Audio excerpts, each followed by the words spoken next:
Speaking of compassion, though, the deadly violence in the Middle East is entering its second week with seemingly no signs of slowing down. For analysis, we are joined this morning by BNC's chief foreign affairs correspondent and co-host of The World Today. Tonight, I should say, Nayyera Haq. Several politicians have come out against this, wanting to put an end to this. 28 senators, led by John Oswald, calling for a ceasefire. The Biden administration keeping a neutral position, it seems, though, maybe even leaning towards Israel. Why haven't they done more, in your opinion, Nayyera?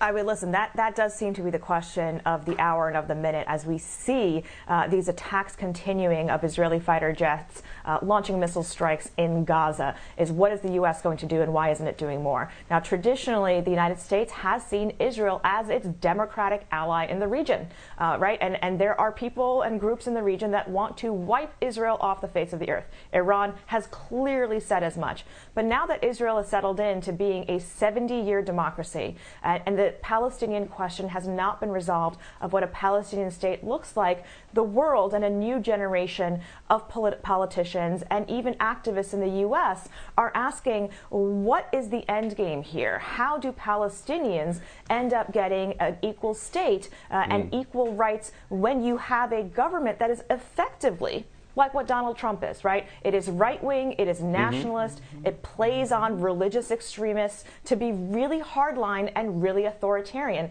That's the challenge that we see right now in Israel under the Netanyahu government. Yeah, and so let's stay with Netanyahu and the government. We saw a powerful op-ed from Senator Bernie Sanders. In it, he said a lot of things. He used the word racist when talking about the policies of Netanyahu. He also said Palestinian rights matter. So we're hearing racism, we're hearing the word apartheid, we're hearing others say this is ethnic cleansing. Talk specifically, if you can, Nayyera, about what it is the accusation is over there, because it's not just about defending itself when you're talking about Israel. Many people would argue. And you're referring to the idea the United States and many other countries tend to lead with the idea Israel has a right to self-defense. And Hamas is designated by the United States as a militant terrorist organization. But Hamas is not the 4 million Palestinians who are living in apartheid situations. And that's the narrative that is challenging, because clearly the Netanyahu government and the military are speaking about Hamas, but they use that as a cover to really end up targeting civilians and moving Palestinians into a situation in which either they're being provoked into violence. I mean, when you raid a religious site during religious holy month, you can expect to have some kind of reaction from people, even if it ends up being throwing rocks. So they need to really get into and look at the imbalance of power and who's doing the provocation and provoking this.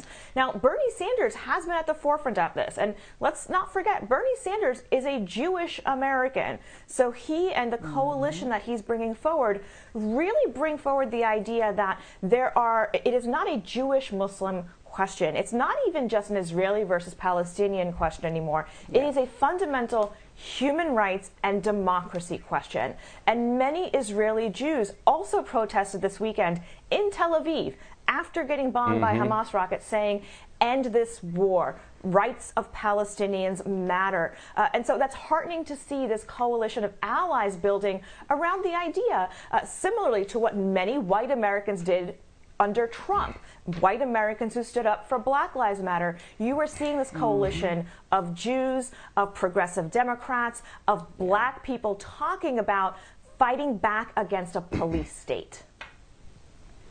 And Nayyera, it appears there's an effort to stop the information from getting out to around the world, because over the weekend we saw footage of the Israelis bombing a building that housed a lot of media outlets, including the AP and Al Jazeera.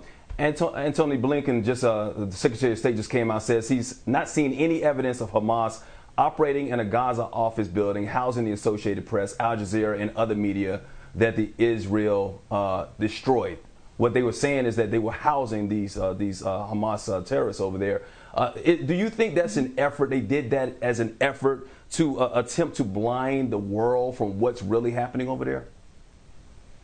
It comes as part of a pattern. The night before, Israeli forces had arrested and kicked out reporters from covering on the border, covering the conflict, and then it escalated to, as you mentioned, an air assault on a 12-story building with a 10-minute warning for reporters in there to escape.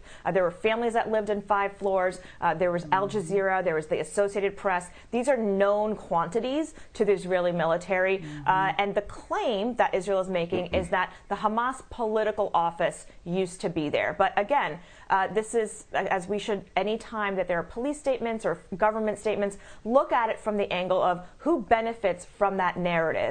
And at the end of the day, what we know is that, as Associated Press said directly, the world will know less about what's happening in Gaza because of that airstrike. There are 7,000 Israeli reserve officers who've been called up to the border, and Netanyahu has rejected any negotiations and efforts for ceasefire, saying this operation will take time. And the United States, as you mentioned, Tony Blinken, in that same press conference in which he said that he has not seen any evidence of Hamas, also said the U.S. government will not call for a ceasefire until all parties agree. Yeah, so there it is. It does seem to be escalating. And we do have to run, but I do want you to comment quickly, if you can. The UN Security Council, when you talk about statements not coming out or being delayed, they were supposed to meet on Friday. The reports are the United States blocked it, had the power to do so. There's no joint statement. Again, the United States doesn't want to participate in that. The UN Security Council is supposed to be looking into exactly what's going on over there, including these civilian casualties on the Palestinian side particularly, yes? And that is literally what the UN exists for, is to make statements and set standards and norms of how people should be treated. So when the Security Council cannot come to an agreement, even after 2 hours of open debate in which 20 countries have made it very clear that there's an imbalance of power and that civilians are being hurt, something is wrong and broken with the system that we're operating in. And unfortunately, that system has extensive U.S. leadership and extensive resources behind it. Nayyera Haq, we appreciate you as our colleague so much, our Chief Foreign Affairs Correspondent, co-host of World Tonight. We're going to continue to lean on you pretty heavy in the days and weeks to come. We appreciate it. See you tonight at 5 o'clock on BNC, and thank you for getting up early with us, Nayyera. Thanks for starting your day with us. We're right back.